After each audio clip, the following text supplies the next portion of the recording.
નમસ્કાર દર્શક મિત્રો, મહામંથનમાં આપ સૌનું સ્વાગત કરું છું। આદિવાસી એટલે પરંપરાઓ, ધાર્મિક માન્યતાઓ અને પ્રકૃતિ સાથે જોડાયેલો સમાજ કહેવાય છે।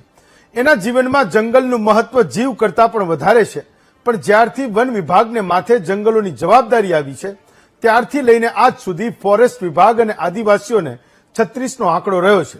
રાજકીય પક્ષો આદિવાસીઓનું ભલું કરવાની વાતો કરીને મત તો લે છે, પણ આદિવાસીઓને હકનું આપવાનું આવે ત્યારે એમાં કોઈ નક્કર પગલાં લેવાતા નથી। પ્રકૃતિની પૂજા કરનારો આ ભોળો સમુદાય હંમેશા રાજકારણનો હાથો બનતો આવ્યો છે।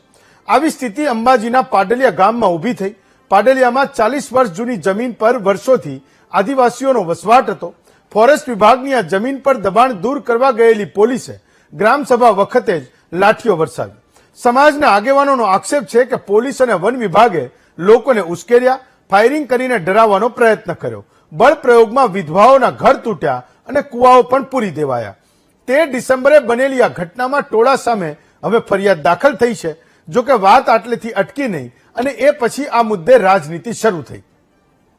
દાંતાના કોંગ્રેસના ધારાસભ્ય કાંતિભાઈ ખરાડીએ એવો દાવો કર્યો કે સરકારે કર્મચારીઓ અને અધિકારીઓને હાથો બનાવ્યા છે। મંત્રી કે અધિકારી કાયદાની મર્યાદામાં રહ્યા હોત તો આ સ્થિતિ નહીં થઈ હોત। બીજી તરફ ભાજપના સ્થાનિક નેતાએ દોષનો ટોપલો અધિકારીઓ પર ઢોળ્યો અને તંત્રના પાપે સરકાર બદનામ થઈ હોવાની વાત પણ કરી નાખી। ત્યારે સવાલ એ છે કે રાજકીય પક્ષોની આ લડાઈમાં આદિવાસીઓના હકની વાત કરશે કોણ? આવી ઘટનાઓમાં આદિવાસીઓ પ્રત્યે સરકાર અને નેતાઓ કેટલા સંવેદનશીલ છે? આદિવાસીઓના પ્રશ્નોનું સમાધાન આખરે છે શું? એ વિષય પર આજનું મહામંથન કરીએ।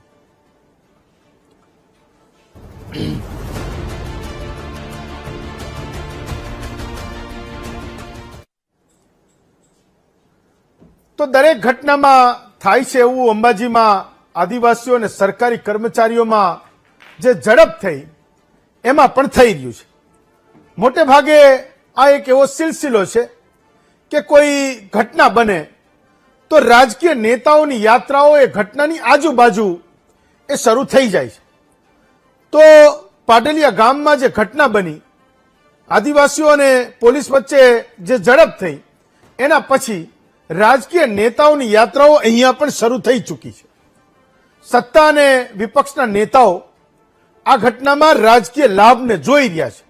ક્યાંક સત્તા પક્ષ બચાવમાં છે તો વિપક્ષ એ જોઈ રહ્યો છે, અગ્રેસિવ થઈ રહ્યો છે કે આ તો આદિવાસી પર એ દમન છે ને અત્યાચાર છે, જેના કારણે આજે આપણે એ મહામંથન કરી રહ્યા છીએ। એ નેતાઓ આદિવાસીઓની વચ્ચે જઈ રહ્યા છે અને હું એવું માનું છું કે ક્યાંક અત્યારે એ ઉશ્કેરાટની ગંધ પણ, હું પ્રિસાઇઝલી શબ્દ વાપરું છું કે ઉશ્કેરાટની ગંધ પણ એ અત્યારથી આપણને આવવા લાગી છે। જે જિલ્લાઓમાં અમે રિપોર્ટ કરી રહ્યા છીએ, મને એવું લાગે છે કે માત્ર 13 ડિસેમ્બરની ઘટનાથી ગુજરાતમાં કોઈ રાજકીય એ ચહેલ કદમ એ અત્યારથી વધી ચૂકી છે। પાડલિયા ગામમાં વૃક્ષારોપણ માટે પહેલા તો પોલીસ અને વન વિભાગના એક કર્મચારીઓએ આદિવાસીઓને સમજાવવાનો પ્રયત્ન કર્યો। જ્યારે એ ના માન્યા તો 2-3 અધિકારીઓને દબાવ્યા પણ હશે, એ અધિકારીઓને કર્મચારીઓ જે આ કામ કરી રહ્યા હતા। તો ત્યાં હાજર એ આદિવાસીઓને એમના આગેવાનો પર દબાણનો એમણે એ વખતે વિરોધ પણ કર્યો, બોલાચાલી થઈ અને એવું કહે છે કે હળવો લાઠીચાર્જ પણ એ વખતે પહેલીવાર એ બપોરના થયો હતો। 2 કલાક પછી આદિવાસીઓનું મોટું ટોળું આવ્યું અને એણે વન વિભાગ અને પોલીસ કર્મચારીઓ પર હુમલો કર્યો, જેમાં 50 જેટલા કર્મચારીઓ ઘાયલ થયા છે અને કેટલાક આદિવાસીઓ પણ ઘાયલ થયા છે। આમ તો આપણે બધા જાણીએ છીએ કે જાહેર માધ્યમોમાં ખૂબ ઓછી સ્પેસ મેળવતો આ સમાજ ગુજરાતના વિકાસમાં સૌથી વધારે આહુતિ કોઈ આપતું હોય તો એ આદિવાસી છે। બરડા પર સૂરજ લેતો આ સમાજ એ અત્યારે શિક્ષણના કારણે જાગૃત તો થઈ રહ્યો છે, પણ નેતાઓનું અવમૂલ્યન જેમ તમામ સમાજોમાં થયું છે એમ આદિવાસી નેતાઓમાં પણ એ વાવર હવે ધીમે ધીમે શરૂ થયો છે। તો અત્યાર સુધી એવું હતું કે એના સમાજનું હિત હોય તો એ નેતા ઉભો રહે, પછી એની પાર્ટીનું હિત હોય તો ઉભો રહે અને પછી પોતાનું હિત હોય તો જ ઉભો રહે। એ વાત એ છેલ્લા કેટલાક સમયમાં ગુજરાતમાં આદિવાસી વિસ્તારોમાં એ થઈ રહી છે। એમને ખબર પડે કે એમાં એમનો લાભ છે તો ભોળા આદિવાસીઓનો ઉપયોગ કરતા એક મિનિટ પણ આ નેતાઓએ અચકાતા નથી. પણ આજે એ વાત કરવાની છે કે સરકારો આદિવાસીઓના ઘર અને રસોડા સુધી તો પહોંચી છે, પરંતુ નેતાઓએ આખા સમાજને નેતૃત્વ પૂરું પાડવામાં જબરજસ્ત થાપ ખાધી છે. સમય સમય પર માત્ર એ રાજકારણનું હિત જોનારાઓને કારણે હજુ પણ એ કામો કરવાના બાકી રહી ગયા છે, જેનો એક ગરીબ આદિવાસી એ હકદાર છે. હું માનું છું કે એ દિશામાં પણ કામ થવું જોઈએ. ગુજરાતમાં આવું થવાનું એક કારણ પણ છે કે રાજકીય રીતે આદિવાસી એ કોંગ્રેસમાંથી સંપૂર્ણ એ ભાજપ તરફ સરકી ગયો છે. એ આંકડાઓને તમે જોશો તો ખબર પડશે કે આવનારા સમયમાં એ જંગલની જમીન પર કેવી કેવી સોગઠાબાજીઓ થવાની છે. ગુજરાતમાં આદિવાસીઓ માટે એટલે કે એસટી માટે આપણી વિધાનસભામાં 182 માંથી 27 બેઠકો એ અનામત છે. તો તમે 2022ની ચૂંટણી થઈ તો તમે એના આંકડાઓને જોશો તો તમને ખબર પડશે કે 27 માંથી 24 બેઠક એ ભાજપ જીતી ગયું હતું. માત્ર 3 બેઠકો એ કોંગ્રેસના ફાળે આવી છે. 2017ની ચૂંટણી થઈ તો આદિવાસીઓ માટેની 27 અનામત બેઠકમાંથી કોંગ્રેસને એ વખતે 15 બેઠક મળી હતી. 8 બેઠક પર ભાજપ જીતું હતું. 2 બેઠક છોટુ વસાવાની પાર્ટી બીટીપીને એ જીતી હતી ને એક ધારાસભ્ય ભૂપેન્દ્ર ખાંટ એ અપક્ષ તરીકે જીત્યા હતા. તો હું એવું સમજુ છું કે જ્યારે રાજકારણમાં કોઈ આખો સમાજ કોઈ એક દિશામાં જતો હોય તો એને બ્રેક મારવા માટે પણ ઘણા બધા લોકો એ મથતા હશે. પણ એ જંગલની જમીનોના હકો હોય કે એમના પોતાના ઘર મકાન હોય કે એમની આજીવિકાનો પ્રશ્ન હોય, હું એવું સમજુ છું અને ગુજરાત એવું સમજે છે.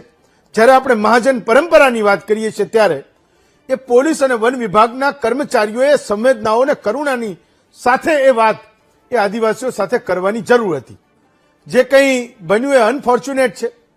હું આજે આખા પરિપ્રેક્ષ્યમાં જોઉં છું તો એ સમજાય છે કે ખૂબ શાંત એવો સમાજ આટલા બહોળા પ્રમાણમાં હોવા છતાંય, ગુજરાતની વસ્તીના 15% હોવા છતાંય પોતાની માંગ, પોતાના હક, પોતાના ફરજો માટે એ ક્યારેય રસ્તા ઉપર ઉતરતો નથી અને સિસ્ટમને ક્યારેય બાધિત કરતો નથી. એ સમાજ જ્યારે તીર કામઠું ઉપાડે કે કોઈ લાઠી દંડા ઉપાડે તો આપણે સમજવાની જરૂર છે કે ક્યાંક કોઈક દિશામાં એ ચૂક થઈ રહી છે. રાજકારણના રસ્તે જે લોકો પોતાનું રાજકારણ ચમકાવવા માંગે છે અથવા તો કંઈક દ્રષ્ટિએ મોટા થવા માંગે છે, એ રોજગારી અને જંગલના હકો અને એ જમીનના એ તમામ હકોના મામલે પણ પોતાની જાતને મોટી કરવા મથી રહ્યા છે. એક કિસ્સો વલસાડ અને નવસારીનો હતો જે ભાઈને અમે ઉજાગર કર્યા હતા. મહામંથનમાં મેં ઉજાગર કર્યું હતું કે તમે એની રોજગારીના નામે તમે પોતે મોટા થવા માટે મથી રહ્યા છો અને એમને ઉશ્કેરી રહ્યા છો. તો એ શિક્ષણના કારણે પણ એ સમાજ સમજે છે. પણ અંબાજીના પાડલિયામાં જે ઘટના બની, એ ગામમાં જે ઘટના બની, હું માનું છું કે એના પછી રાજકીય હાથો બનવાની આ પ્રક્રિયામાં કેટલાક લોકો ખૂબ સક્રિય થયા છે, જેના વિશે આજે આપણે વાત કરવાની છે. આજે આપણી સાથે 6 વક્તાઓ છે. મુદ્દો એ છે કે આદિવાસીઓ રાજકારણનો મુદ્દો બન્યા કેમ. આપણી સાથે 6 વક્તાઓ છે. કાંતિભાઈ ખરાડી છે, હું એમને દાંતાના ધારાસભ્ય તરીકે જોડીશ. દેવેન્દ્રભાઈ વ્યાસ છે, ભાજપ શહેર મહામંત્રી છે અંબાજીના. ડોક્ટર નિકુલ પટેલ છે, કોંગ્રેસના નેતા છે. રાજેશ ઠાકર છે, રાજકીય વિશ્લેષક છે ને આજ વિસ્તારમાં એમનું બાળપણ પણ વીત્યું છે. ઈશ્વરભાઈ ડામોર છે, આદિવાસી અગ્રણી છે ને બાબુભાઈ લટા છે, આદિવાસી અગ્રણી છે. તો સૌથી પહેલા જે ગ્રામજનો અને પોલીસે જે વાત કરી, આજે દાંતાથી ચૂંટણી લડેલા ભાજપના એક કેન્ડિડેટ ઉમેદવાર 2022માં જે ચૂંટણી હારી ચૂક્યા છે, એમણે જઈને ત્યાં એવું સ્ટેટમેન્ટ કર્યું કે ભાઈ અધિકારીઓ એ સરકારની છાપને ખરાબ કરી રહ્યા છે, આદિવાસીઓની સામે ખૂબ ખરાબ થયું, જે કંઈ થયું હું મારા સમાજની સાથે ઉભો રહેવાનો છું. કાંતિભાઈ ખરાડી પણ એ ગામમાં પહોંચ્યા. પોલીસ પોતાનું એક વર્ઝન કહી રહી છે, કલેક્ટર પણ કહી રહ્યા છે, વન વિભાગનું પણ આ વિષયમાં કેટલીક વાતોને માનવું છે. 500થી વધારેના ટોળાની સામે એ ફરિયાદ નોંધાઈ છે. પણ સૌથી પહેલા એ તમામના પક્ષને આપણે સાંભળીએ. સૌથી પહેલા હું કહીશ કે ભાઈ લાધુભાઈ પારઘી અને પોલીસ તેમજ ગ્રામજનોના એ વર્ઝનને ચલાવે. ભાઈ ચલાવો. માંગીએ છીએ કે વહીવટી તંત્રે ખરેખર નોટિસો આપી હોય અને પછી કદાચ એવું કર્યું હોય, પણ અમે માનીએ ત્યાં સુધી આદિવાસી સમાજ અભણ ભોળી ભલી છે, એટલે એને કદાચ સમજાવવામાં એમને કદાચ એકાદ બે પ્રયત્ન વધારે કરવા જોઈતા હતા, અને કદાચ એમનાથી ન થતું તો અમારા જેવા આગેવાનોને કીધું હોત તો અમે સમજાવટ કદાચ કરત. પણ એકદમ અમને પરિચય લેતો ગામમાંથી એવા જવાબો મળે છે કે એકદમ પોલીસ અને જંગલ ખાતાના લોકો મારવા મંડી પડ્યા હતા, એટલે ના છૂટકે બસવા માટે આ બન્યું છે. પણ અમે એમ માનીએ છીએ કે ખરેખર હજુ પણ વહેલું છે અને મોટું કરવા લાયક નથી. ગમે તે રીતે આનું સમાધાન થઈ જાય તો વહીવટી તંત્ર બસે અને આદિવાસી સમાજ પણ બસે એવું અમને આજની તારીખમાં દેખાય છે. ગામ લોકો ગ્રામ સભા કરીને બેઠા હતા ત્યારે જંગલ ખાતાએ મશીનરી દ્વારા કૂવો ખોદતા હતા. એમને કીધું રોકવાની વાત, ત્યારે એ લોકો ગ્રામ સભા લોકો ગામ લોકો ભેગા થયા. ત્યારે એ લોકો ડરના માર્યા પોલીસને બોલાવીને પોલીસ આવીને આ 2-3 આગેવાનોને ઉપાડવાની કોશિશ કરી અને લાઠીચાર્જ કર્યો, જેના લીધે આ ઉશ્કેરણા બાદ સામસામે પથ્થરમારો થયો અને જે નુકસાન થયું. બપોરે 3 વાગ્યાના અરસામાં 500 જેટલા લોકોનું ટોળું આવી અને ત્યાં તીર કામઠા એવા પ્રાણઘાતક હથિયારો વડે જીવલેણ હુમલો કરવામાં આવે છે. અને એ હુમલા સાથે તેઓએ ઝાડ વગેરે ત્યાં પાડી અને પોલીસ, ફોરેસ્ટ અને રેવન્યુના કર્મચારીઓને ઘેરી અને ગંભીર ઇજાઓ કરેલી હતી. તેમાં 47 જેટલા પોલીસ કર્મચારીઓ ઘાયલ થયેલા હતા. ચલો, તો સૌથી પહેલા આ કડીમાં હું દાંતાના ધારાસભ્ય કાંતિભાઈ ખરાડીને જોડું છું. કાંતિભાઈ, મહામંથનમાં તમારું સ્વાગત કરું છું. તમે ગામમાં ગયા અને તમે એવું કીધું કે ભાઈ આ કર્મચારીઓએ, પોલીસે કોના કહેવાથી આદિવાસીઓ ઉપર હુમલો કર્યો છે કહી દે. તો મને એવું લાગે છે કાંતિભાઈ કે તમારા વિસ્તારમાં બનેલી આ ઘટના છે. એક જનપ્રતિનિધિ તરીકે કોઈ ઉશ્કેરાટની વાત એ તમારે જઈને ના કરવી જોઈએ. એક નેતા તરીકે, ચાહે કોઈ પણ નેતા કરતો હોય, તો તમારું કામ છે આદિવાસીઓના હક અને રક્ષણ માટે લડવાનું, એના હકોને બચાવવાનું. તમે એવું કહેશો કે અમે બદલો લઈશું, હા, તો એનો મતલબ શું થયો? કે વર્ષોથી પેઢીઓથી એ લોકો રહેતા હતા, હા, અને એ લોકોને અચાનક દબાણ હટાવવામાં જવાની શું જરૂર પડી? કે એના કહેવાથી ગયા. ઈશારો ચોખ્ખો, રાત્રે દિવસે ચોખ્ખો ઈશારો દેખાઈ રહ્યો છે કે પેઢીઓથી આદિવાસી ત્યાં રહેતા હતા, સનદો વાળી જમીન હતી. એ લોકો માલિકી તો ઠીક છે પણ સનદની હતી, કે દાવા રજૂ ના થયા હોય. પણ 2006 પહેલો કબજો હોય તો અચાનક કઈ રીતે દબાણ છૂટું કરવા માટે ગયા? એટલા માટે કહેવા માંગુ છું કે આ જે થયું, આદિવાસીઓને સંછેડવામાં આવ્યા છે. આ લોકો દમન કરવા ગયા એ વખતે આદિવાસી સુખ શાંતિથી બેઠેલા હતા. એક પણ શબ્દ ઊંચા થઈને બોલ્યા નથી, એક વ્યક્તિ ઉભો થયો નથી. અને વન વિભાગ ને પોલીસ બંને ત્યાં જઈને આદિવાસીઓને સંછેડ્યા છે. એ રીતે સંછેડ્યા છે. સૌથી પહેલા ટોળું વેરવા માટે લાઠીચાર્જ કર્યો, અંધાધમથી ઈયર ગેસ છોડવામાં આવ્યા. દરેક મીડિયા મિત્રોને, દરેક ટીવી મીડિયામાં દેખાઈ રહ્યું છે. છેલ્લે એન્ડમાં કે આદિવાસી ભડકીને ઉભા થયા છે, આદિવાસીઓ ત્યાંથી ભાગી રહ્યા છે. એમાં આદિવાસી ઉંમરલાયક માણસો બી છે, જવાન બી છે, નાના છોકરો બી છે, માતાઓ છે, મહિલા બી છે. નાહતા લોકો ઉપર છેલ્લે 50 રાઉન્ડ ફાયરિંગ પણ કર્યું છે, ટીયર ગેસ છોડ્યા છે. તો એ લોકો એમ કે આ તો સમછુરી છે, એને મંજૂરી આપી ટીયર ગેસ છોડવાની. અને જ્યોથી જો સમછુરી હોય તો ફાયરિંગ બી સરકાર નથી કરી શકતું ને. તો આ કેના કહેવાથી લોકો તો ભાગી રહ્યા છે. એના પાછળ એન્ડમાં આદિવાસીઓ કોઈ દિવસ જ્યાં સુધી બને ત્યાંથી હથિયાર ઉપર હાથ મૂકતા નથી. એ આદિવાસીઓનો નિયમ છે. અને છેલ્લે અત્યારે હવે પ્રાણ નીકળશે થોડી વારમાં, અમને સામને થઈ જવું પડે એમ છે, એ વખતે હથિયાર ઉપર હાથ મૂકતા હોય. બાકી હથિયાર ઉપર એ લોકોએ હાથ મૂક્યો નથી. અને કદાચ એટલો હદે પોક્યા અને એ લોકો હવે એન્ડમાં આવ્યા છે અને જાણવા મળ્યું કે હવે વધારે ટાઈમ નહીં થાય, એટલે એ વખતે 25 જણા અમને સામને આવ્યા. એ વખતે પોલીસે પથ્થરમારો કર્યો, વન વિભાગે પથ્થરમારો કર્યો અને આદિવાસીઓ 25 પથ્થરમારો કર્યો છે. એટલે અમને સામને લાગ્યું છે.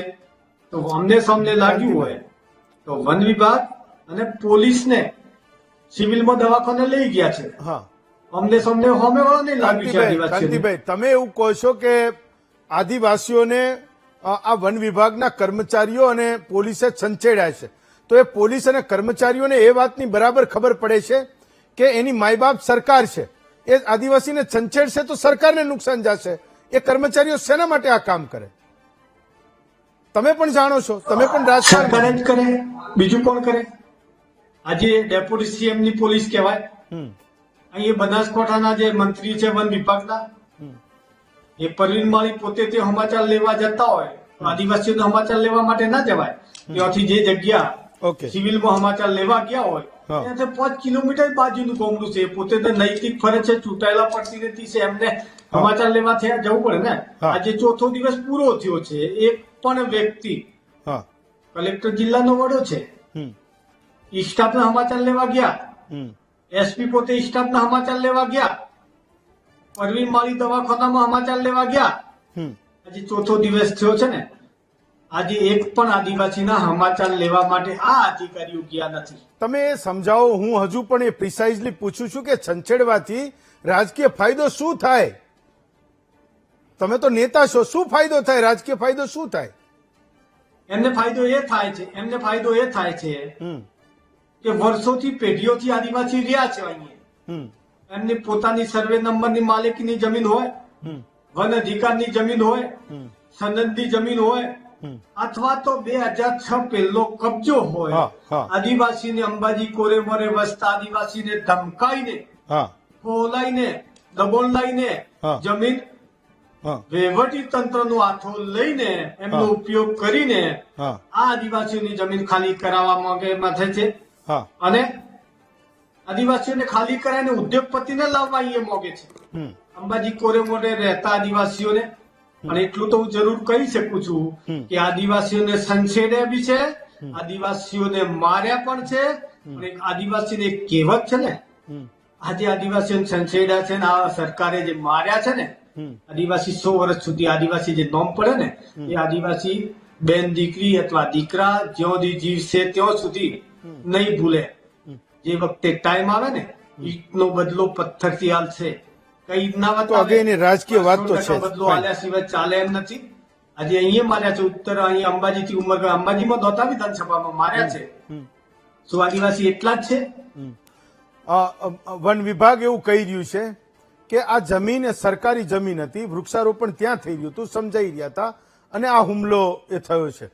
તો તમે ધારાસભ્ય તરીકે શું કહો છો? સાચી વાત શું છે?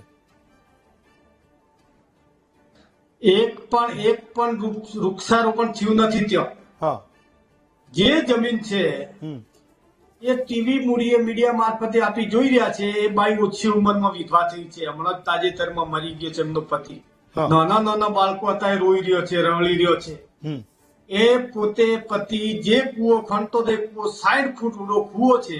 હમ, અને એ જ કૂવો ખણતી વખતે એને પતિ પણ અંદર પડીને મરી ગયો હતો. હમ. કૂવો ખણતી વખતે આ બાઈ વિધવા થઈ ગઈ. આજે વન વિભાગ જઈને કૂવો પૂરી નાખ્યો છે, એનું મકાન તોડી નાખ્યું છે. જે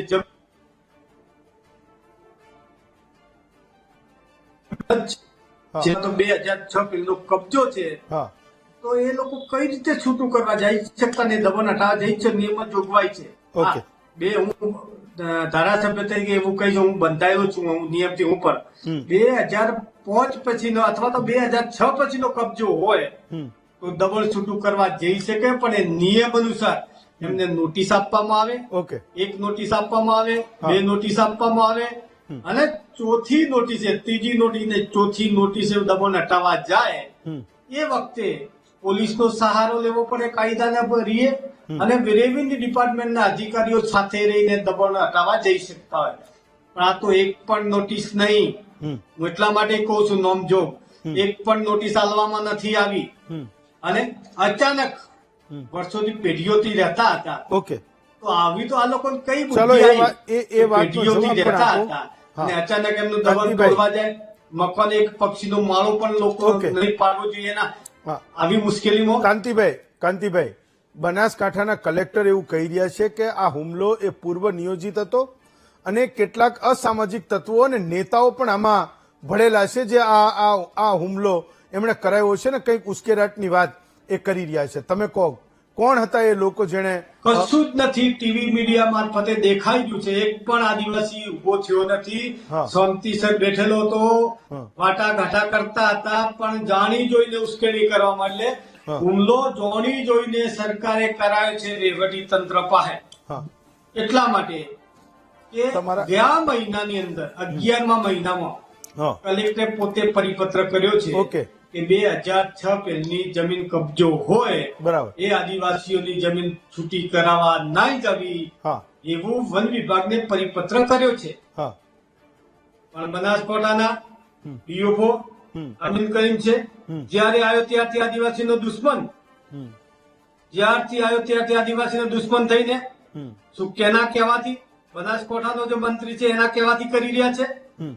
વહીવટી તંત્ર ખોટું હાથો બને છે. અત્યારે કરતા હતા મંત્રી પોતે હોય છે. મંત્રીના કહેવા પર અચાનક ગેરંડ તો ચોખ્ખું દેખાઈ રહ્યું છે ને. હમ. આખા જ આજે ગુજરાતના ડેપ્યુટી સીએમ ની જો પોલીસ ત્યાં જતી હોય હમ. તો હું ના કહી શકું ડેપ્યુટી સીએમ મોકલી છે, પોલીસ ના મોકલી શકું. આદિવાસીઓને માર્યા છે આ લોકો. મારો છેલ્લો પોલીસ પ્રશ્ન. મોકલશે ને હા તો અમે 25,000 આદિવાસી ઉતારશું. હમ. વન વિભાગ હું વધુ આજે હોય એનો ભેગું જવાબ થાય ને, દેવાનો છું. ફાઇન. તો અમે આંબેડકર થી મળીને અંબાજી સુધી આદિવાસી ભેગા હા. થશું. કેમ કે વર્ષોથી રહેતા આવ્યા છે એટલા માટે. મારો છેલ્લો પણ અંબાજી કોરે મોરે આદિવાસી છે, ધિકારી કાઢવા માટે આ સરકારનું ષડયંત્ર છે. મારો છેલ્લો પ્રશ્ન, તમારી સામે 2022માં લાધુભાઈ પારગી જે ચૂંટણી લડ્યા હતા ભાજપમાંથી, એવું કહી રહ્યા છે કે હા પોલીસ અને વન વિભાગના કર્મચારીઓએ એમના ઉપર દમન કર્યું ને સરકારને એ બદનામ કરી રહ્યા છે. લાધુ પારગી એટલે હમણાં ગયા વખતે જ મારા સામે ચૂંટણી લડેલો વ્યક્તિ છે. હા હું બોલ્યો. પણ મેં હા આદિવાસી હોય પક્ષાપક્ષીથી પર રહીને હા ભાજપ હોય, કોંગ્રેસ હોય, આપ Okay. હોય, બાપ હોય, એટલે બીજી કોઈ સંસ્થાઓ Fine. પણ ચલાવતા હોય, બધા જ ભેગા થઈને આદિવાસીને નુકસાન થયું છે. હા. હું અવયના ધારાસભ્ય તરીકે બધાને આમંત્રણ આપું છું. આવો, આદિવાસીને અત્યાચાર થઈ ગયો છે. હા સરકાર કહી રહ્યું છે ઓકે ફાઇન. સૌનો ચાલો સાથ, સૌનો વિકાસ, તમારો- બેટી તમારો આભાર પઢાઓ, માનું બેટી છું. પઢાઓ. ફાઇન. આ સંવેદનશીલ કહેવાય છે. નાની ઓછી ઉંમરની વિધવા થઈ છે, એનો માળો ભાગી નાખ્યો, એમને શરમ ના આવી, એમને કોઈ ધ્યાન આવી. વેડીઓથી આદિવાસી રહેતા હતા, Fine. વિધવા બેનનું જ મકાન નજરમાં આવીને તોડ્યું છે. હા આનાથી વધારે અત્યાચાર કહેવાય. ચલો ફાઇન. હું તમારો આભાર માનું છું અને હું એવી અપેક્ષા રાખું છું કે આગળના સમયમાં આ વિસ્તારમાં સંપૂર્ણ શાંતિ પ્રવર્તે. દેવેન્દ્ર વ્યાસ, હું તમને સવાલ પૂછું છું કે તમારા નેતાએ ગામમાં જઈને એવું કહી રહ્યા છે કે જે કર્મચારીઓ અને પોલીસ કર્મચારીઓ અને વન વિભાગના અધિકારીઓ છે એમણે આદિવાસીઓ પર લાઠીચાર્જ કર્યો ને સરકારની છાપ બગડી છે. તો તમે 20, 25, 50 લોકોને હેન્ડલ કરવા માટે અધિકારીઓને કોઈએ તો કીધું હશે ને કે ભાઈ હેન્ડલ વિથ કેર, ભાઈ શાંતિથી આ મામલાને જોજે, ત્યાં ગ્રાઉન્ડ ઉપર કોઈ પણ માથાકૂટ ના જોઈએ, ખૂબ શાંત એવો સમાજ છે, ખૂબ ભોળો સમાજ છે, આ બધું કરવાની ક્યાં જરૂર હતી? જી આમ તો ખુદ અંબાજીની જે પાડિયા ગામની જે ઘટના બની છે, ખરેખર તો આમ જોવા જઈએ તો પાર્ટીની સરકાર એ સ્થાનિક આગેવાનો પણ ખૂબ જ દુઃખદ છે. પણ આવી ઘટના ન બનવી જોઈએ. કપાળું હોય તો અમને પણ લાગે છે ભારતીય જનતા પાર્ટી સરકાર હા બાજુમાં કોણ બોલે? સાથે રહી છે. હા કેન્દ્રનો કાયદો હોય, હા જે યોજનાઓ હોય, મોડેલની જેવી હોય. હા નરેન્દ્રભાઈની સરકાર જ્યારે ઈશ્વરભાઈ તમે પ્લીઝ, ઈશ્વરભાઈ તમે ના બોલશો. ઈશ્વરભાઈ એક મિનિટ, ઈશ્વરભાઈ તમે બોલશો નહીં, સાઈડમાંથી ડિસ્ટર્બન્સ આવે છે. આ વનવાસીઓ માટે ઘરે ઉભી રહી છે. હવે આપણે જોઈએ કે બિરસા મુંડા ભગવાનની 150 ભલે આટલો વર્ષો સુધી કોંગ્રેસે રાજ કર્યો. નહીં મુદ્દો ઉપયોગ કર્યો છે. આ વખતે ખાલી રાજકીય હોદ્દા શેકવા નીકળ્યા છે. આ ઘટનાનો ઉપયોગ કરી એક રાજકીય હોદ્દો શેકવા નીકળ્યા હોય એવું થઈ રહ્યું છે. માન્ય નરેન્દ્રભાઈ અને મારા અમિતભાઈ શાહ હોય, ગુજરાત નહીં દેવેન્દ્રભાઈ, મારો સવાલ એ હતો, દેવેન્દ્રભાઈ મારો સવાલ એ હતો કે સરકારની જમીન છે, 2006 પહેલાથી એમનો ભોગ વટો છે. ભાઈ એક કાયદો પણ બનેલો છે કે જંગલની જમીન પર ક્યાં ક્યાં સરકાર આવી શકે, ક્યાં ક્યાં વન વિભાગ આવી શકે ને ક્યાં ના આવી શકે. તો તમે લોકો પણ આ અધિકારીઓ કર્મચારીઓને સમજાવી શક્યા હોત, કહી શક્યા હોત કે ભાઈ બહુ સેન્સિટિવ મામલો છે. તમે હવે એવું કહો છો કે બધા રાજકારણ કરવા ઉતર્યા છે, એ તો બધાને દેખાય છે, પણ જે કાચું કપાયું છે એની જવાબદારી તો કોઈ લે કે કેમ આવું થયું, અને હવે કેમ તમારી સામેના લોકો બદલાની વાત કરી રહ્યા છે. જે તે પણ દાતાના મત વિસ્તારના ધારાસભ્ય કાર્તિક ખેલાડી હોય, હા. એ ખેલાડીના ખાતું કરીને આપવાનું હોય, અને એટલો વિસ્તારમાં સરકાર કરતી હોય, એ વિરોધ પક્ષના નેતા તરીકે કયા કર્મચારીઓ દુશ્મન કરી આ ઘટના ન બને એનું ધ્યાન રાખવાનું હોય છે. Okay fine. ભાઈ આ ઈશ્વરભાઈ નો અવાજ થોડી વાર બંધ કરો, થોડી વાર બંધ કરો એનો અવાજ. ભાઈ ઓકે ફાઇન. દેવેન્દ્રભાઈ ઠાકર સાહેબ, એક મારો સવાલ એ હતો કે એકદમ શાંત પાણીમાં પથ્થરો નાખી જાય એવી એક ઘટના, અને હવે બધા પક્ષના નેતાઓ વન બાય વન આ વિસ્તારની મુલાકાત લઈ રહ્યા છે. શહેરોમાં થતી આવી ઘટનાઓમાં આપણે સમજી શકીએ છીએ કે શહેરોનો એક ખૂબ મેચ્યોર નાગરિક છે, એને એ નેતાઓની વાતની બરાબર ખબર પડે છે કે અહીંયા કેમ આવે છે. પણ આ વિસ્તારમાં બનેલી ઘટના પછી જે અહીંયા થાય એ ત્યાં પણ થઈ રહ્યું છે. નેતાઓ જઈને એ ઉશ્કેરાટ કરી રહ્યા છે, ચાહે ભાજપ હોય કે કોંગ્રેસના નેતા હોય. આજે તો બંને એક જ લાઈન પર એ ભાષા બોલી રહ્યા છે. કાલ ઉઠીને બીજા પણ આદિવાસી નેતાઓ આ વિસ્તારમાં ધામા નાખીને પડ્યા રહેશે. બધાને એ દેખાય છે કે આમાં આપણું ગેઇન થઈ રહ્યું છે, આપણે આમાં કંઈક ગ્રાઉન્ડ બનાવવાની આપણી એ તક આવી ગઈ છે, અને નેતાઓ આ વિસ્તારોમાં ઉતરી રહ્યા છે. હેમંતભાઈ, હું ઘણી વખત તમને કહેતો હોઉં છું કે તમે જે તમારી વિષયની પ્રસ્તાવના કરતા હોય છો અને પ્રસ્તાવનાની સાથે સાથે જે વિવેચના થતી હોય છે એ વિવેચનામાં મોટાભાગે વિશ્લેષકો માટે કશું રહેતું નથી. આજે તમારી જે પ્રસ્તાવના છે, પ્રસ્તાવનાને અહીંયા પેનલમાં બેઠેલા તમામ લોકોએ અને વીટીવી જોનારા તમામ દર્શકોએ જો ધ્યાનપૂર્વક સાંભળી હોય તો એની અંદર જે ચિંતા વ્યક્ત થઈ છે એ ચિંતા આ તમામ લોકોની એ ચિંતા હોવી જોઈએ. આખરે તો કોણે કર્યું, ના થવું જોઈતું તો એ બધા કહે છે. ભારતીય જનતા પાર્ટીના લોકો કહે છે, કોંગ્રેસના લોકો કહે છે, આદિવાસી અગ્રણી પણ કહે છે. પણ થયું છે તો એ થયું છે તેની જવાબદારી કોની, એ જવાબદારી તો તમારે ફિક્સ કરવી પડશે. દાખલા તરીકે સરકારી કર્મચારીઓની જવાબદારી છે, સરકારી કર્મચારીની જવાબદારી ફિક્સ કરવી પડશે. કારણ કે એના કારણે સરકારમાં બેઠેલા લોકોને રાજકીય નુકસાન થઈ રહ્યું છે. જે રાજકારણ થાય છે, વિપક્ષને મોકો મળે છે, મોકો કેવી રીતે મળે છે, કોણે આપ્યો છે. દાખલા તરીકે જે આરોપ છે એ આરોપ પ્રમાણે વિપક્ષના કોઈ નેતાઓનું આ ષડયંત્ર છે, જે ષડયંત્ર પણ ત્યાં આગળ ખુલ્લું પડવું જોઈએ. પણ આ બધી જ ચર્ચાની અંદર આદિવાસી અને એનો જે મૂળ સમસ્યા છે કે એનો જે મુદ્દો છે, જેનો અવાજ બહુ જ ધીમો અને બહુ જ મોડે ગાંધીનગર સુધી પહોંચતો હોય છે, એમના પ્રતિનિધિઓએ સમાજ માટે જે કરવું જોઈએ, જેને મુખ્ય ધારામાં લઈ જવા માટે જે સામાજિક પ્રયત્નો થવા જોઈતા હતા, એ સામાજિક પ્રયત્નો પણ આઝાદીના આટલા વર્ષો પછી થયા નથી. અને જે રાજકીય પ્રયાસો થવા જોઈએ એ રાજકીય પ્રયાસો પણ ક્યાંક ને ક્યાંક થયા નથી. ને એના કારણે મુખ્ય ધારાની અંદર આજે પણ આદિવાસી સમાજને આપણે શોષિત અને વંચિત શબ્દથી નવાજીએ છીએ. તો ચિંતા એની હોવી જોઈએ કે જે વ્યક્તિ છે, જે જંગલોને જીવતા રાખે છે, જે પર્યાવરણનો બ્રાન્ડ એમ્બેસેડર છે, આ દેશની અંદર જંગલ બચ્યા હોય તો એના સૌથી મોટો કારણ આદિવાસી છે. એણે એની જગ્યા છોડી નથી. આ વિકાસની જે હરણફાળ છે ને એમાં જે શહેરીકરણ થઈ રહ્યું છે, એ શહેરીકરણની આંધળી દોટ પછી પણ એણે મુશ્કેલીઓ વેઠીને ત્યાં પાણી છે કે નથી, ત્યાં આગળ જે રોડ રસ્તા છે કે નથી, સુવિધાઓ જીવન જીવવા માટેની જે પ્રાથમિક મળવી જોઈએ, બાળકોની શાળાઓને સુધીની મળવી જોઈએ, એ મોડે સુધી પહોંચી છે, ક્યાં તો પહોંચી છે તો ઓછી પહોંચી છે. એ બધું વેઠ્યા પછી પણ પોતાની જગ્યા એટલા માટે નથી છોડી કે જગ્યા સાથે એને પ્રેમ છે. સરકારે કાયદો બનાવ્યો છે, કાયદા પ્રમાણે સરકાર જે છે એ સરકારની જમીન છે એને ખાલી કરાવે, એની સાથે કોઈ વાંધો હોઈ શકે નહીં. એની પદ્ધતિ સાથે વાંધો ચોક્કસ હોઈ શકે કે તમે એક ગ્રામસભા, જે આરોપ થઈ રહ્યો છે, ગ્રામસભામાં 500 લોકો બેઠા હતા, તો વન વિભાગના કર્મચારીઓ હોય, મહેસૂલના કર્મચારીઓ હોય કે પોલીસના કર્મચારીઓ હોય, એમણે એ ગ્રામસભાની અંદર એવી જ રીતે સભાના સભ્ય તરીકે બેસી અને આખી વાતને સમજાવવાની કોશિશ કરી હોત કે ભાઈ અમે જે આયા છીએ કોઈનું જે છે એ હકનું છે છીનવી લેવા માટે નથી આવ્યા. જેની પાસે 2006 પહેલાના આ જમીનના પુરાવા છે કે જમીનનો કબજો છે એ લોકોને કોઈ નુકસાન નથી. એ પછીનું છે એનો આ કાયદો છે અને કાયદાની જોગવાઈઓ પ્રમાણે આજે નહીં તો કાલે તમારે આ વસ્તુ અહીંયાથી છોડવી પડે. આની સમજાવટ ત્યાં આગળ ગ્રામસભામાં બેસીને આપવાની હોય. પણ જો એવું થયું હોય કે ગ્રામસભામાં બેઠેલા લોકો ઉપર અચાનક જ પોલીસ ખાતાએ ત્યાં આગળ લાઠીચાર્જ કર્યો હોય ને એમાંથી આ વસ્તુ ભડકી હોય અને પછી તીરકામઠાથી જે થયું છે એટલે પોલીસના કર્મચારીઓ પણ ઘાયલ થયા છે, આદિવાસીઓ પણ ઘાયલ થયા. આ રણ મેદાનની અંદર લોહી કોઈનું પણ વહ્યું એ લોહીને એન્કેશ કરવા માટેની રાજનીતિ જે છે એ હંમેશા થતી હોય છે, એવી રીતે થાય છે.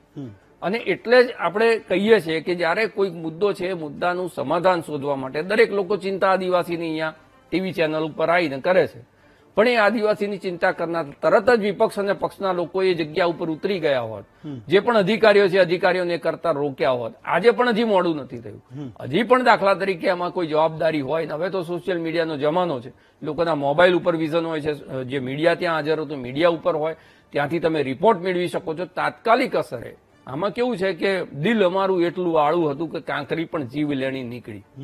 આ જે કાંકરી નાખી છે એ આદિવાસી સમાજને કોઈક એવી રીતે હર્ટ કરી ગઈ હોય અને એનો પછી જો રાજકીય ઉપયોગ થાય કોઈ પણ રીતે પાટલા બારણેથી, કારણ કે ચૂંટણીઓ આવશે એટલે ચૂંટણીઓની અંદર લોકો આદિવાસી હોય કે શોષિત હોય વંચિત હોય એને એક મતદાર તરીકે જોતા હોય છે. એટલે રાજકીય નેતાઓ તમે જે કીધું ને કે શહેરની અંદર રાજનીતિ છે તો શહેરના લોકોને થોડી સમજણમાં આવતી હોય છે. ગ્રામ્ય લોકો થોડાક ભોળા હોય છે ને એ લોકો આ લાગણીઓની અંદર વહી જતા હોય છે. અને એ સ્થિતિની અંદર જો આ પરિસ્થિતિ પોલીસ અને આદિવાસીઓ વચ્ચેની થઈ ગઈ, કાં તો સરકારી વહીવટી તંત્ર અને આદિવાસીઓની વચ્ચેની થઈ ગઈ, તમારું ત્યાં આગળ જવું એ પણ એક વખતે જે એમ કે આગમાં તેલ નાખવા જેવું થાય એ પરિસ્થિતિ થાય એ પહેલા બધાએ ચેતી જવું જોઈએ અને બધાએ સાગમટે બેસી અને તમારે ચિંતા એ જ આદિવાસીઓની કરવાની છે કે એમનું હકનું ત્યાંથી છીનવાઈ ના જાય, એમના ન્યાયનું છે એમને મળે, જે અન્યાયનું છે ને જે નિયમ પ્રમાણે છે સરકાર લઈ જશે. તો સમજાવટ બધાએ બેસીને ત્યાં કરવી પડે. ગ્રામ સભા થઈ છે એવી નાની નાની સભાઓ ત્યાં કરવી પડે, એક વાતાવરણ બનાવવું પડે અને જે જવાબદાર લોકો છે એ જવાબદારોનો નશ્યત કરે. બાબુભાઈ, જે આખી ઘટના બની એના પછી જે રાજકીય વિવાદો શરૂ થયા છે, શું ત્યાંનો આદિવાસી સમાજ એ વાતને સમજે છે આ આખા રાજકારણને? બાબુભાઈ, આ દેશમાં 5000 વર્ષ પહેલાથી પોતાની જંગલ જળ જમીન માટેની સ્વશાસન માટે લડાઈ લડી રહ્યા છે. આઝાદી પહેલા જનનાયક બિરસા મુંડા એ જે સ્વશાસન જળ જંગલ અને જમીનના આદિવાસીઓના હક માટે લડતા હતા અને નામદાર સરકાર હમણાં 150મી જન્મ જયંતિ જનનાયક બિરસા મુંડાની બનાવી. ભારતમાં રાષ્ટ્રપતિ મહોદય પણ આદિવાસી સમાજમાંથી આવે. ભારતનું સંવિધાન, ભારતના સંવિધાનમાં આર્ટિકલ 13 અને આર્ટિકલ 19 જે પરંપરા મુજબ અને જે પોતાની જે કસ્ટમરી નોટ એ મુજબ ગ્રામસભા મુખી એ રીતે એમનો વહીવટ કરે છે. હવે રજવાડાની વખત સામંતશાહીમાં વાત કરો તો માનગઢની અંદર 1507 આદિવાસીઓ મર્યા. દડવા અને પાલમાં 1200 ઉપર આદિવાસીઓ જળ અને જંગલના અને અન્યાય સામે લડત કરતા હતા અને શહીદ થયા. ત્યારે ભારતનું સંવિધાન 26મી જાન્યુઆરી 1950 ના રોજ અમલમાં આવ્યું. ત્યારે ભારતના સંવિધાનમાં પણ આદિવાસીઓને હક અને અધિકાર આપવામાં આવે અને એ અધિકાર થકી જે તે વખતે સરકારે 2006માં વન અધિકાર કાયદો બનાવ્યો. એ આદિવાસીઓના ન્યાય માટે બનાવ્યો. પણ જયારે ન્યાય આપવાને બદલે સરકારના વહીવટી તંત્ર, મહેસૂલ વિભાગ હોય, વન વિભાગ હોય કે ફોરેસ્ટ વિભાગ હોય, એ કાયદાનું હનન આદિવાસીઓને પ્રોટેક્ટ કરવા માટે, એને અત્યાચાર કરવા માટે લાગેલું છે.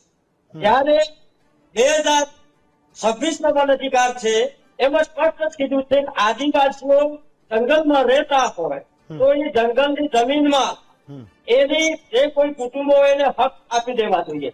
અને પછી જે બિન અનામત લોકો હોય એ 3 પેઢીથી રહેતા હોય એને એનો હક આપી દેવો એ સ્પષ્ટ કાયદો કહે છે. તેમ છતાં આ જે પાટડિયા જે બનાવ બન્યો છે એ જગ્યા પર અમે સામાજિક આગેવાન તરીકે પણ ત્યાં ગયા. એ હું કહેવા માંગુ છું આપના માધ્યમથી કે આદિવાસીઓનો કોઈ રાજકીય પોતાનો કોઈ રાજકીય પક્ષ નથી, કોઈ નેતા નથી. એકબીજાના પેલા હોશિયારા તરીકે જીવન જીવે છે. કેમ કે આદિવાસી આ દેશનો મૂળ માલિક છે, કુળભીત છે. તેથી સુપ્રીમ કોર્ટે વેદાંતા અને ક્ષમતામાં પણ જજમેન્ટ આપેલું છે કે આદિવાસીઓની ગ્રામ સભા છે એ ગ્રામ સભાની સહમતિ વગર કોઈ પણ તંત્ર સરકારી એક ઇંચ પણ મૂકી શકતો નથી. એ સુપ્રીમ કોર્ટનું સર્વગ્રાહ્ય છે. એના પછી 2011માં નામદાર જસ્ટિસ કાટજીએ જજમેન્ટ આપ્યું કે આદિવાસી દેશના 8% માલિક છે. તો હું એ કહેવા માંગુ છું આપના માધ્યમથી કે આ જે બનાવ બન્યો છે એ બનાવ દુઃખદ બન્યો છે. કે આ જે ગ્રામ સભા બની હોય કે જે કોઈ હોય એ સમજવા માટેની સરકારી તંત્રોને એ સમજવા માટેની શક્તિ લીધી નથી. જો કદાચ સમજણથી કર્યું હોત તો ચોક્કસ એનો કોઈ રસ્તો નીકળે. હવે તમે વાત કરો કે વર્ષોથી ખેડે છે. અમે ત્યાં જોયા કુવો પણ એક વિધવા બાઈક છે એનો કુવો પણ તોડી પાડ્યો છે, ઘર પણ તોડી પાડ્યું છે. અને જાણવા અમને ત્યાં મળ્યું કે 27 લોકો પાસે FIR થઈ છે. આપણે એમ નથી કેતા એ ભાઈ આ પેલા ઉશ્કેરણી કરવામાં આવ્યા છે. અમને જાણ્યું ઉશ્કેરણી કરવા આદિવાસી એટલો બધો શિસ્તમાં માને છે એને કોઈ હરી કરે તો જ ઉશ્કેરણ થાય. બાકી આદિવાસી કદાચ ઉશ્કેરણ થાય એવો નથી. પણ રાજકીય તંત્ર કે એકબીજા કોઈ પણ રાજકીય તંત્ર હોય ત્યાં અમારા આદિવાસી તકલીફ ન થાય અને ક્યાંક નક્સલવાદ તરીકે જાહેર ન કરે અને ન્યાય મળવો જોઈએ. અને આદિવાસીઓને જે હક છે એ સરકારે ઈશ્વરભાઈ મળવો જોઈએ એ અમારી એક વિનંતી છે. ઈશ્વરભાઈ તો કોણે ઉશ્કેરાટ કર્યો? શું જે કલેક્ટર કહી રહ્યા છે કે આ પૂર્વ નિયોજિત કાવતરું હતું, કોઈ નક્કી કરીને બેઠું હતું કે ગ્રામ સભામાં કોઈ માથાકૂટ થાય અને એ હુમલો કરે, તો કોણે ઉશ્કેરાટ કર્યો? તો હવે તો એ વાત બહાર આવી જવી જોઈએ કે કોણ હતું એ જેને એ ભોળા લોકોને ઉશ્કેર્યા હતા. નમસ્કાર. આમ તો જો આપણે વાત કરવા જઈએ તો કોઈ મુશ્કેલી નથી. આમ આદિવાસી સમાજ જે છે એ શાંત સમાજ છે. સૌને સાથે રહેલી હળીમળીને રહેનાર સમાજ છે. મજૂરી કરીને જંગલમાં રહેતો જમીન ખેડી પોતાનું ગુજરાન ચલાવનારો સમાજ છે. તમે જોયું છે કે ભૂતકાળમાં ઘણા અમારા વિસ્તારમાં આ પ્રકારના બનાવો બન્યા છે. જયારે ફોરેસ્ટ જમીન ખાલી કરવા માટે આવે ત્યારે નાના મોટા ઘર્ષણો થયા છે. અને હર હંમેશા તમે જોયું હશે કે ફોરેસ્ટ દ્વારા અમારા લોકો પર હુમલો કરવામાં આવ્યો હશે, જંગલનું લાગુ પાડતા હશે તો પણ માર મારવામાં આવે તેવા અઢળક બનાવ્યો છે. 2021 થી 25 સુધી આવી ઘણી બધી બાબતે અમે એમની ફરિયાદો આપવા માટે પોલીસ સ્ટેશન સુધી ગયા છીએ. તો તે પોલીસે ફરિયાદો નથી પણ લીધી તો અમે કોર્ટનો સહારો પણ લીધો છે. એટલે આમાં તમને હું કહેવા જેવું તો ક્યારેય પણ અમારા સમાજના લોકો સામેથી હુમલો કરતા નથી.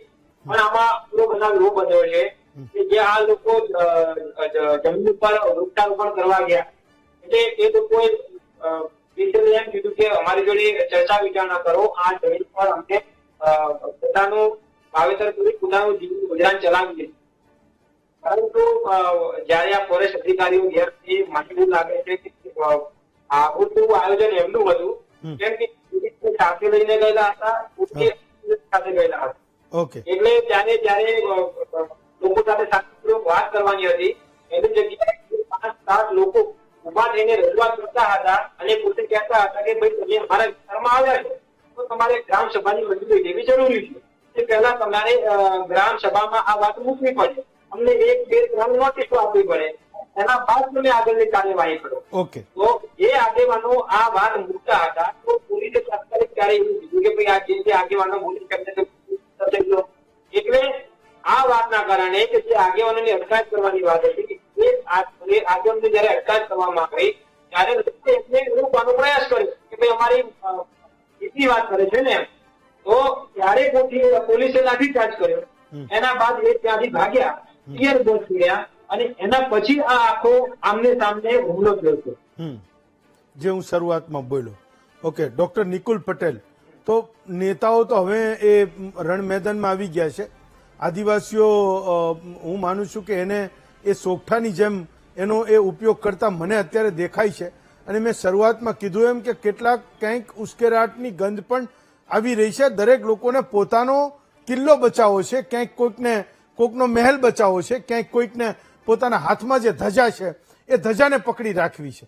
તો આમાં બિચારો સાવ સામાન્ય જે આદિવાસી છે એનું બુરું થઈ રહ્યું છે, એનું ખરાબ થઈ રહ્યું છે.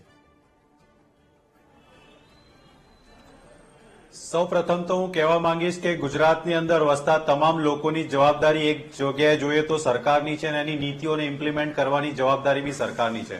એ આદિવાસી જંગલના વિસ્તારમાં રહે છે તો એના જે અધિકારની રક્ષણ આપવાની બી સરકારની જવાબદારી છે. અને બહુ બધા કાયદાઓ આ દેશની અંદર છે, અનુસૂચિ 5 હોય, અનુસૂચિ 6 હોય, ફોરેસ્ટ એક્ટ હોય, પંચાયત એક્સટેન્શન શેડ્યુલ્ડ એરિયા હોય. આ બધી વસ્તુને ધ્યાનમાં રાખીને જ્યારે બી તમે શેડ્યુલ્ડ એરિયામાં કોઈ કામગીરી કરો છો તો બધી પ્રોસિજર ફોલો કરવી, એ કરાવડાવી એ સરકારની નિયમનના અંદર આવે છે. ફોરેસ્ટ વિભાગ એક તરફ એવું કહે છે કે અમે ગ્રામ સભામાં જઈને ચર્ચા કરવા જઈ રહ્યા છે અને બીજી બાજુ એવું પ્રસ્થાપિત થાય છે કે કોઈ વિધવાના મકાન તોડી નાખવામાં આવે છે, જે એન્ક્રોચમેન્ટ છે. એટલે આ બે વિરોધાભાસ વાતો જ્યારે આપણે સમજીએ છીએ તો એવું પ્રસ્થાપિત થાય છે કે સરકારનું તંત્ર પૂરી તૈયારી સાથે ગયું હતું અને એ કોઈ ષડયંત્ર સાથે ત્યાં ગયું હતું કે આદિવાસીઓને કઈ રીતના આપણે હેરાન કરીએ અને કઈ રીતના એમાં સમગ્ર ઘટનાને અંજામ આપીએ જેથી આ ચિંગારી ઉદ્ભવે. કારણ કે સ્ટેચ્યુ ઓફ યુનિટી એક્ટની બી જયારે આપણે વાત કરીએ તો સરકાર દ્વારા એ થોપી દેવામાં આવ્યું અને ત્યાંના આદિવાસીઓ કઈ રીતના એનો વિરોધ કરી રહ્યા હતા આપણે સૌએ ટીવી પર જોયું છે. તો એ જે દાગ છે, એ જે છાસ દૂધથી દાઝેલા છે, તો આ છાસ ફૂંકીને પીવાના પ્રયત્નમાં કદાચ આ સમગ્ર ઘટનાક્રમ ઉભરીને આવ્યો હોય એવું પ્રાથમિક દ્રષ્ટિએ પ્રસ્થાપિત થાય છે. એટલે કલેક્ટર જો એવું કહેતા હોય કે આદિવાસીઓએ ષડયંત્ર કર્યું હતું તો કદાચ એની તલસ્પર્શી તપાસ થવી જોઈએ કે આ અધિકારીઓ જેની જવાબદારી છે કે એ લોકો કાયદાનું પાલન કરે, નિયમનનું પાલન કરે, રૂઢિગત ગ્રામ સભાની અંદર ચર્ચા કરે, એનો જે નિયમ આધારિત જે રિઝલ્ટ આવે એને ઇમ્પ્લિમેન્ટ કરે. પરંતુ એ નથી થયું, એ સ્પષ્ટ દેખાય છે. અધિકારીઓ પોતાના મનમાની કરે એવું બી દેખાઈ રહ્યું છે. તો આની અંદર આદિવાસીને રક્ષણ આપવાની જગ્યાએ એને જે ભક્ષક બનવાનો પ્રયત્ન થઈ રહ્યો છે એ ના થવું જોઈએ એવું અમારી માંગણી છે. આમાં કોઈ રાજકારણ ના હોય, રાજનૈતિક જવાબદારી તમે કીધું એ પ્રમાણે 24 ધારાસભ્યો અનુસૂચિત જનજાતિના ભારતીય જનતા પાર્ટીના છે. એમની જવાબદારીઓ છે કે 24 જણા ત્યાં સ્થળ ઉપર પહોંચીને એમના અધિકારની રક્ષણ કરે અને સરકારના મુખ્યમંત્રીનો જે બુલડોઝરનો કોન્સેપ્ટ છે ને એ બુલડોઝર કયા આધારે ચાલ્યું એ બી તપાસ થવી જોઈએ. આ બધી વસ્તુઓનું ધ્યાન જો રાખવામાં આવે ને તો આ ગુજરાતની અંદર કોઈને નુકસાન ના થાય. પરંતુ સરકારની માનસિકતા શું છે એ આ સમગ્ર ઘટના પરથી છતી થાય છે. અધિકારીઓની ખબર કાઢવા જઈ રહ્યા છે પણ આદિવાસીઓની ખબર કાઢવા નથી જઈ રહ્યા. મારી સરકારને બે હાથ જોડીને વિનંતી છે કે આદિવાસીઓને ટાર્ગેટ કરીને હેરાન કરવાનું બંધ કરે, તંત્રનો ઉપયોગ બી કરવાનું બંધ કરે. નહીતર આ રાજનીતિ નથી, આ અધિકાર છે અને અધિકાર માટે અન્યાય સામે કોંગ્રેસ લડશે. તો ડોક્ટર નિકુલ પટેલ કે કાંતિ ખરાડી કે ભાઈ દેવેન્દ્ર વ્યાસ, 3 માંથી કોઈ એ અત્યાર સુધીમાં જવાબ ના આપી શકા કે આ ચિંગારી જાતે કરીને આ કોઈ પલીતો ચાંપી રહ્યું છે તો એ પલીતો ચાંપવામાં લાભ કોનો છે? એ અધિકારી અને પોલીસ કર્મચારીઓનો પણ વાંક શું જે લોહી લુહાણ થઈને આવ્યા છે તમે સમજતા હશો. અને હું માનું છું કે આપણી રાજનીતિ એટલી પરિપક્વ છે કે એ વાતની સમજ ધરાવે. માનો કે આ તો ભગવાનનું કરવું ને એમાં કોઈનું ડેથ ના થયું. 50 જેટલા એ કર્મચારીઓ બિચારા ઘાયલ છે, અધિકારીઓ નથી, એ નાનો કર્મચારી છે. શું કરવા એ ચિંગારી નાખે, એ શું કરવા કોઈ આગ લગાડવાનો પ્રયત્ન કરે? દેવેન્દ્ર વ્યાસ જવાબ આપો. આ આરોપ લાગી રહ્યા છે. હું માનું છું કે તમારા લોકોએ આનું સત્ય શોધન કરવું જોઈએ. અમે તો કેમેરાથી ટૂંકા પડીએ. આ બહુ મોટો આરોપ છે. એ સરકારે એના કર્મચારીઓ અધિકારીઓ માટે કહેવું જોઈએ કે શેના માટે એ પલીતો ચાંપે. અહેમદભાઈ, પાર્લિયાની આખી ઘટના છે જે આદિવાસી સમાજ બિચારો ભોળી સમાજ છે, મજૂરી કરીને ખેતી કરીને કમાવાવાળો છે. કોંગ્રેસ પાર્ટીએ ફક્ત આ લોકોનો મતદાર તરીકે ઉપયોગ કર્યો હોય. હાલ પણ એ રાજકીય રીતેનો મુદ્દો બનાવી પોતાના રોટલા શેકી રહ્યા છે. આપને અમને કહ્યું કે 2022 ની અંદર ગુજરાતની અંદર 27 વિધાનસભાની સીટોમાંથી ભારતીય જનતા પાર્ટી 24 સીટો જીતી હોય એ સીટોમાં દુખાઈ રહ્યું છે. એટલા માટે તેના રાજકીય રોટલા શીખી રહ્યા છે. જો ભારતીય જનતા પાર્ટી વનવાસીઓના પડખે છે સંવેદનશીલ છે. નરેન્દ્રભાઈની સરકાર અને ભૂપેન્દ્રભાઈની સરકાર ગુજરાતની એમના પડખે ઉભી છે. આજે પણ ઘટના બની છે એમાં પણ સાથે જ છે. આજે પણ જો આ ભલાઈ ગણાઈને વનવાસી સમાજને આગળ વધારવાનું જો કામ કર્યું હોય તો અમારી ભારતીય જનતા પાર્ટીની સરકારે કર્યું છે. આજે મહામહિમ રાષ્ટ્રપતિ તરીકે આદિવાસી સમાજની જો મારા સવાલનો તમે જવાબ ન આપ્યો. છે તો ફક્ત ને ફક્ત એક રાજકીય રોટલા શીખવાનું એક આ ષડયંત્ર છે. મારા સવાલનો તમે જવાબ ન આપ્યો તો એ ષડયંત્ર કરનારા લોકોની સામે એને સામે લઈ આવવા એ તો તમારી પાસે એટલી મોટી શક્તિ છે, તાકાત છે, તો તમારે બચાવ શેનો કરવાનો હોય? ભાઈ તેને ધરી દેવાનો છે કે ભાઈ આણે આ ષડયંત્ર કર્યું હતું, કોઈકના જીવ સાથે રમત રમવાનું. દેવેન્દ્રભાઈ, હું જે સવાલ પૂછું છું તમને. તમારી વાત ચોક્કસ વાત સાચી છે, પણ આ વસ્તુ મેં કીધું કે થોડી પ્રજા છે એ આપણે વિડીયો દેખ્યો હશે, ટોળું બેઠું હતું, અચાનક ભડક્યું છે, એ પોતાના સ્વ બચાવ માટે ભાગ્યું છે અને કંઈક ને કંઈક એકબીજા પર હિંસા કૃતિની અંદર આ કિસ્સો બની ગયો છે. સરકાર, નરેન્દ્રભાઈની સરકાર અને ભૂપેન્દ્રભાઈની સરકાર આ વનવાસીઓના સાથે જ છે અને આમાં કોઈ પણ જો દોષી હશે, આવું કંઈ પણ જો થોડા પ્રજાને નુકસાન કરવાનું જો કામ કર્યું છે તો સરકાર એમને છોડશે નહીં. ફાઇન, ચલો. જનતાના કેટલાક સવાલો હજુ પણ બાકી છે. હું ડોક્ટર નિકુલ પટેલ, મુદ્દો એ હતો કે જે ઘટનાઓ હવે એ જગ્યાઓ પર થઈ રહી છે, હું માનું છું કે આદિવાસી સમાજને જે એ માથાકૂટ થઈ એનું જે નુકસાન નથી થયું એના કરતા જાજુ નુકસાન થાય એવી વાતો હવે ત્યાં થઈ રહી છે ને હું એના માટે એ ચિંતા વ્યક્ત કરું છું ને એના માટે આ પ્રશ્નો તમને પણ પૂછી રહ્યો છું. તમે લોકો એકબીજા ઉપર એ દોષારોપણ કરો છો. હું એવું કહું છું કે 2027માં 2022માં તો આ લોકો 27માંથી 24 જીતી ગયા, તો ઓછી તો 2, 4, 5 એમની થાય જો આ બધી માથાકૂટો થાય તો સ્વાભાવિક છે કે ખબર પડે આપણને કે ક્યાં શું થઈ રહ્યું છે ને ઉશ્કેરાટ કેમ થઈ રહ્યો છે. શેના માટે આ રાજકારણનો મુદ્દો બને? અહીંયા તમારો પ્રશ્ન ચૂંટણી અને રાજકારણનો પ્રશ્ન આવતો જ નથી, કારણ કે 6 ડિસેમ્બર 2025ના દિવસે બી એક ગામ ત્યાં સાબરકાંઠાના જંગલ એરિયામાં બીટગાર્ડ દ્વારા આદિવાસી યુવાનોને મારવામાં આવ્યા હતા અને તુષારભાઈ ચૌધરીએ એમની મુલાકાત લીધી હતી અને મુલાકાત લીધા પછી ખ્યાલ આવ્યો કે આ એક અન્યાય થયો છે અને ત્યાર પછી એ પોલીસવાળા અને બીટગાર્ડ ઉપર ફરિયાદ દાખલ થઈ. અહીંયા પ્રશ્ન એ છે કે ન્યાયની વાત છે અને બંને તરફી ફરિયાદ દાખલ થવી જોઈએ, બંને બાજુ એફઆઈઆર દાખલ થવી જોઈએ, તલસ્પર્શી તપાસ થવી જોઈએ અને તુષારભાઈ ચૌધરીએ આની નિષ્પક્ષ તપાસ માટે સ્પેશિયલ ઇન્વેસ્ટિગેશન ટીમની રચના થાય એવી મુખ્યમંત્રીને પત્ર લખીને જાણકારી બી આપી છે. કારણ કે આમાં રાજકારણ હોય જ નહીં, આમાં આદિવાસીઓના હક અને અધિકારની વાત છે અને વિપક્ષ તરીકે અમારી જવાબદારી છે કે આ ગુજરાતના દરેક નાગરિકની જોડે અન્યાય ના થાય, ન્યાય મળે અને ન્યાય માટે થઈને આ લડાઈ છે. એટલે હું તમને વિનંતી કરીશ કે આમાં કોંગ્રેસ કોઈ જાતનું રાજકારણ કરી નથી રહી. ફાઇન, વ્યાસ સાહેબ, તો આમાં તો એ વહીવટી તંત્રએ પણ સંવેદનશીલ થવાની જરૂર છે, નહીતર આ રેલો ક્યાં સુધી પહોંચશે હું ને તમે બધા સમજીએ છીએ. ક્યાંક કોઈકનો જીવ પણ જશે, એ લોકો હતાશ થશે જેનો આમાં બિલકુલ કોઈ વાંક નથી આવી ઘટનાઓમાં. દેવેન્દ્રભાઈ,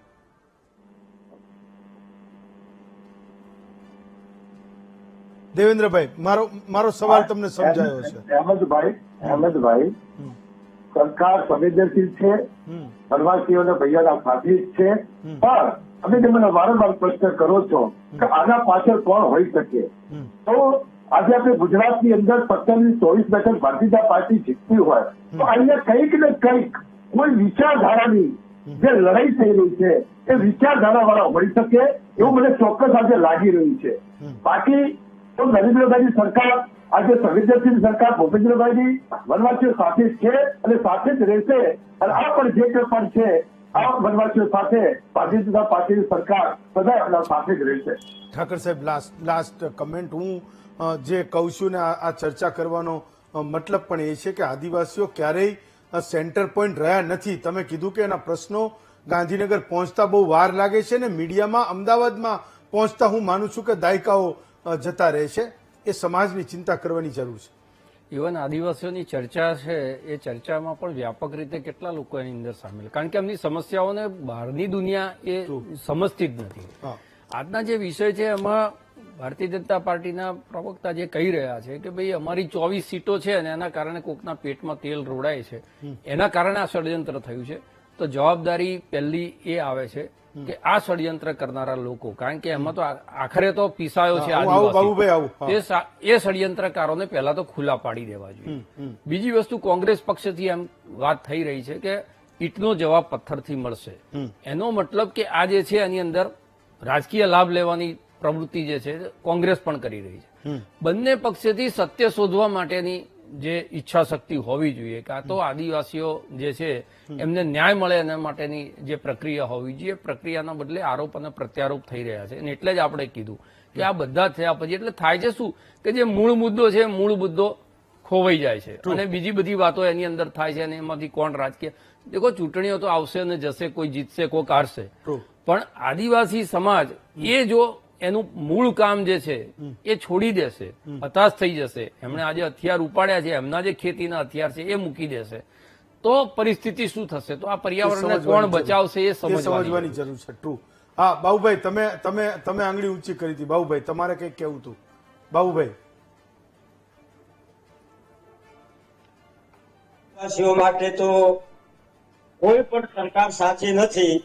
આજ સુધી આદિવાસીઓ માટે અત્યાચાર કર્યું છે, પણ આ જે પાઘડિયા જે બનાવ બન્યો છે એમાં કોઈ વન અધિકારી હોય કે પોલીસ ખાતાના અધિકારી કર્મચારી હોય, તેમાં અમુક પૂર્વમુજાજી હોય, તે કોઈ પણ આદિવાસીઓની વાર્તા કે સાંભળ્યા વગર કે અગાઉ વહીવટી રીતે કોઈ પણ જાતની નોટિસ 1, 2, 3 વખત કે જપ્તીની નોટિસ કે તમારો કુવો ભાઈ એકવાર કરવામાં તોડી પાડવામાં આવે છે, ખેતર ઘરનું પણ એકવાર કરવામાં આવે છે, એની જપ્તીની નોટિસ પણ એમને પ્રોસીજર કરી નથી. એટલે આ અધિકારીઓ સરકારને સારું લગાડવા માટે અને જંગલમાં લાખો કરોડો રૂપિયાનું ગ્રાન્ટ જંગલમાં મળે છે વન રોપવા માટે, એટલે ક્યાંક વન રોપવા ત્યાં રોપીને સરકારને સારું લગાવવા અને કરોડો રૂપિયાની ગ્રાન્ટ જો છવાઈ ગઈ હોય અને એનો ઢાક સુધારો કરવા માટે આ કર્મચારીઓ આમાં જવાબદાર છે. એમાં આ જગ્યાને કોઈ રોટલા શેકવાની જરૂર નથી, પણ આદિવાસીઓને જંગલ જમીન હું એવું સમજુ છું બાબુભાઈ કે આ કેસમાં ખૂબ સત્યનિષ્ઠ તપાસ થશે, સત્યનિષ્ઠ તપાસ થશે તો કાયદાઓ, જંગલ જમીનના કાયદાઓ વિશે સરકારો અને આદિવાસીઓ વચ્ચેના જે ઘર્ષણ થાય છે એમાં હું માનું છું કે ઘટાડો આવશે, ખૂબ ઓછા થશે. જો થતા હશે તો પણ હું એવું સમજુ છું કે એમાં એ સમજાવટની વાતથી એ વાત પતશે. કોઈએ હથિયારો ઉપાડવાની, લાઠી દંડા ઉપાડવાની એ જરૂર નહીં પડે. કાંતિભાઈ, દેવેન્દ્રભાઈ, ડોક્ટર નિકુલ પટેલ, રાજેશભાઈ, ઈશ્વરભાઈ અને બાબુભાઈ, 6 વક્તાઓનો ખૂબ ખૂબ આભાર માનું છું. આવતીકાલે આપના વધુ એક મુદ્દા સાથે ફરી મળીશું. આજે મને રજા આપશો.